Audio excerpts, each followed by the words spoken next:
శ్రీమాత్రే నమ. జయ గురు దత్తాత్రేయ నమ. ఈ వీడియోలో మనం మేషరాశి వారికి మే 11 నుంచి 16 మధ్యలో జరగబోయే వార ఫలాలు పరిశీలించినప్పుడు ఈ వార ప్రారంభంలో రాశి అందే ఏర్పడినటువంటి బుధాదిత్య యోగం, ఈ యోగ ప్రభావం వల్ల మీలో ఉన్నటువంటి టాలెంట్కి తగిన గుర్తింపు రావడం జరుగుతుంది. ఇది విద్యార్థులకి చాలా అనుకూలమైనటువంటి సమయం.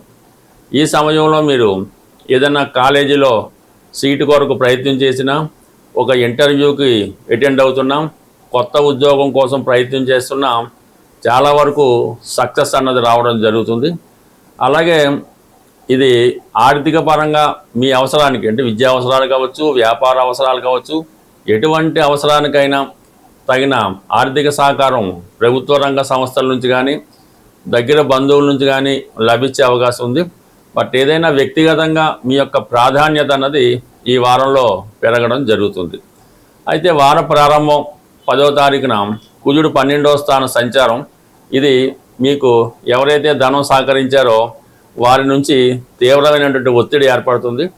అయితే మే 11వ తారీఖు నుంచి కుజుడు కూడా రాశి యందు ప్రవేశించడం వల్ల సడన్గా మీలో ఒక ధైర్యం ఏర్పడుతుంటుంది. అంటే ఎవరో ఒకరు మీకు మీ వెనక అండగా ఉండి మీకు కావాల్సినటువంటి అన్ని రకాల ఆర్థిక పరంగా ఉన్నవండి, రాజకీయ పరంగానే ఉండి సహకరించడానికి ఒక పెద్ద ఆపద్ బాంధవుల్లాగా ఒక మిత్రుడో, ఒక బ్రదరో, ఒక కజినో మీకు చాలా అండగా నిలబడడం జరుగుతుంది. వారి సహకారంతో మీరు ప్రస్తుతం ఎదుర్కొన్నటువంటి ఎటువంటి సమస్యనైనా పరిష్కరించుకోవడం జరుగుతూ ఉంటుంది.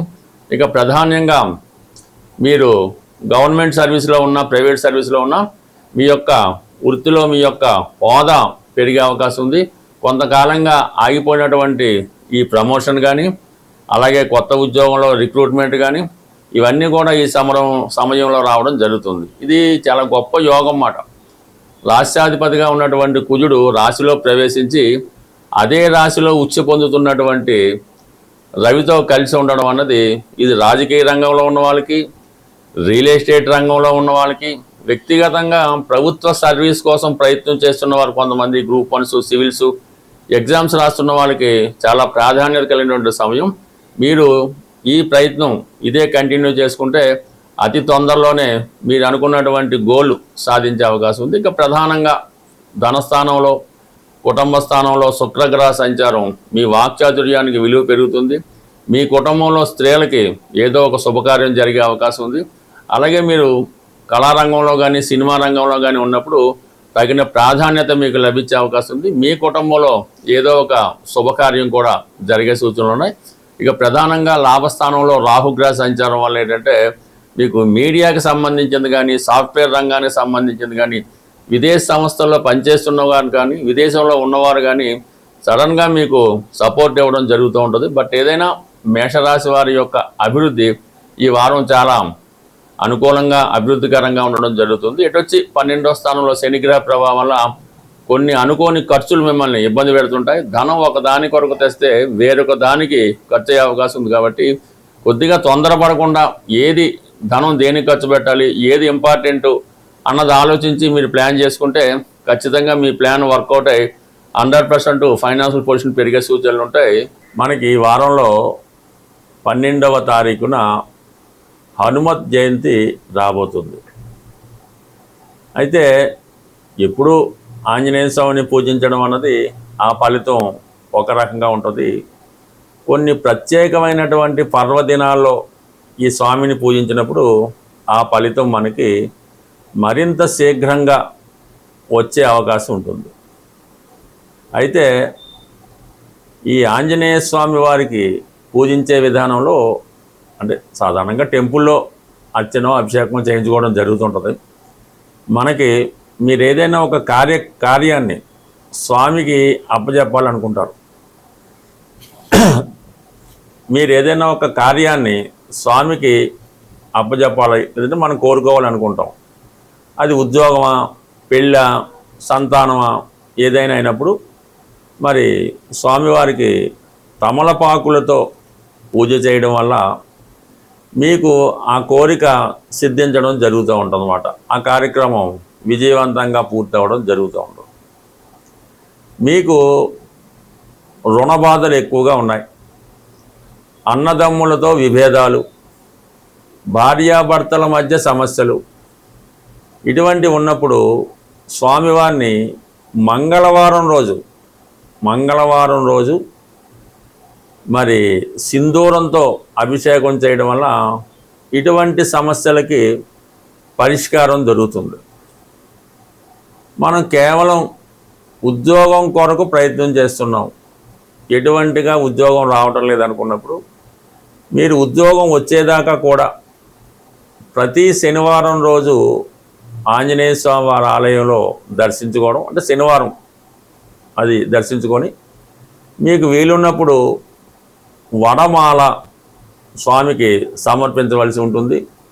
అలాగే ఒక 5 అరటిపళ్ళు బాగా ముగ్గినవి స్వామికి నైవేద్యంగా ఇవ్వడం వల్ల కంప్లీట్గా మీకు ఈ యొక్క ఉద్యోగ ప్రయత్నాలు నెరవేరుతాయి. అంటే కంటిన్యూడ్ చేయనివ్వడం, మీకు కొన్ని వారాలు చేయబోతులకే మీరు ఆ ఫలితం వచ్చేస్తుంది. దాని తర్వాత మీరు ఆ ఉద్యోగంలోకి వెళ్ళి స్వామిని మర్చిపోవడం జరుగుతూ ఉంటుంది. అలాగే ధనం సరిపోవడం లేదు, ఖర్చులు ఎక్కువైనాయి, ఆదాయం తక్కువైంది అన్నప్పుడు స్వామివారికి మరి గురువారం రోజు శనగలు, ఈ కొమ్ము శనగలు నానబెట్టి ఉడకబెట్టకుండా నానబెట్టిన కొమ్ము శనగలు మరి స్వామికి నైవేద్యంగా పెట్టడం వల్ల, అక్కడ ఉన్నటువంటి భక్తులకు పంచిపెట్టడం వల్ల ఆర్థిక పరంగా మీకు ఉన్నటువంటి అన్ని సమస్యలకి పరిష్కారం దొరికే అవకాశం ఉంది. ఇక ప్రధానంగా ధనం ఏమీ లేదు, ఏ పని చేయలేకపోతున్నాం, ఫైనాన్స్గా బాగుండాలనుకున్న వాళ్ళు బుధవారం రోజు, అంటే బుధుడు వ్యాపారకారకుడు కాబట్టి వ్యాపారం సజావుగా సాగాలన్నా, విద్యార్థులకు చదువు బాగా రావాలన్నా ఈ బుధవారం రోజు ఆంజనేయ స్వామి వారి ఆలయంలో అటుకులు బెల్లం కలిపి పొడిగానే అక్కడ స్వామికి నైవేద్యంగా పెట్టడం వల్ల కూడా మీకు ఈ వ్యాపార పరంగా కానీ ఉద్యోగపరంగా కానీ అవకాశం అది ఉంటుంది. ఈ విధంగా మరి ఏ సమస్యకైనా స్వామి పరిష్కారం చూపగలరు. అయితే ఆ సమస్యను బట్టి ఏ గ్రహం ఆ సమస్యకి కారణమవుతుంది, ఆ రోజు స్వామివారిని విధి విధానంగా పూజించడం వల్ల 100% మీరు అది పొందుతారు. అది పర్టికులర్గా నియమం. ఈ ఆంజనేయ స్వామి వారిని మనం కోరినప్పుడు ఆ కోరిక తీరేటంత వరకు కూడా మీరు మరి బ్రహ్మచర్యం పాటించక్కర్లేదు, కానీ కొన్ని వాటికి దూరంగా ఉండాలి. అది వ్యభిచారం, అలాగే మత్తు పానీయాలు, అలాగే ఈ మాంసం, చేపలు ఇటువంటి దూరంగా ఉండవలసి ఉంటుంది. అలాగే మీకు స్వామి ఇవ్వడం జరుగుతుంది. ఇవన్నీ మానేసి మీరు ఒక 40 రోజులు అనుకుందాం, ఒక 5 వారాలు అనుకుందాం అనుకోకర్లేదు, మీరు కంటిన్యూ చేయండి, కంప్లీట్గా మీ సమస్య తీరడం జరుగుతుంది. బట్ ఏదైనా ఒక దీక్ష చేసినప్పుడు కొన్ని వదులుకోవాల్సి ఉంటుంది. అన్నీ కావాలి, అన్నీ చేస్తాం, ఈ స్వామిని చూద్దాం, ఎన్ని పూజలు చేసాం, ఉపయోగం లేదంటే కుదరదు. కంపల్సరిగా కఠినమైనటువంటి శ్రమతో మీరు ఒక యమ నియమాలు పాటించినప్పుడు అది మీ నియమాన్ని బట్టి ఎంత తొందరగా రావడం అన్నది అది నిర్ణయం జరుగుతుంది. బట్ ఏదైనా ప్రయత్నం ఇంపార్టెంటు, దీక్ష ఇంపార్టెంటు. 100% స్వామి తలుచుకుంటే ఇవ్వనిదైతే ఏదీ లేదు. అయితే కొన్ని ప్రసిద్ధ దేవాలయాలు ప్రతి ప్రాంతంలో ఉండడం జరుగుతాయి. అలాగే హైదరాబాద్లో ఉన్నటువంటి కొన్ని ప్రముఖ దేవాలయాలు, వాటిని తెలుసుకొని సందర్శించడం వల్ల బ్రహ్మాండంగా మీ జీవితం లైఫ్ టర్న్ తీసుకునే అవకాశం ఉంటుంది. స్వస్తి.